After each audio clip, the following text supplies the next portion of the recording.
What's up mga ka-fishies? Nakaabang ba kayo sa ating fish hunting dahil nang napili naming location ay Bagasbas Beach? So yun nga guys, naisip namin na ganito na lang yung gawin namin. At least 2 pairs of betta fish yung ipapamigay natin. At Bagasbas Beach yung napili namin kasi sobrang dami talagang tao dito. Medyo nahirapan kami ng magandang spot kasi alam mo yun, ang daming tao, madaming pwedeng makakita and ma-curious kung ano yung ilalagay namin.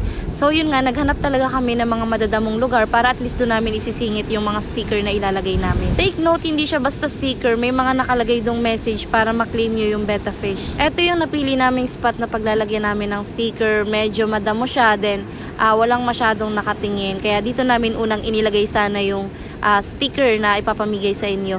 Pero yun nga guys, may nakatingin na magjowa kaya naglipat na lang kami. So hindi doon guys, lilinawin ko, wala doon yung sticker. Diyan na lang namin ilagay sa mga basurang nasa gilid para at least makuha nyo lang siya. Maghahanap ulit tayo ng isa pang spot para dun sa last sticker natin. And na-appreciate ko pala yung ganda ng Bagasbas.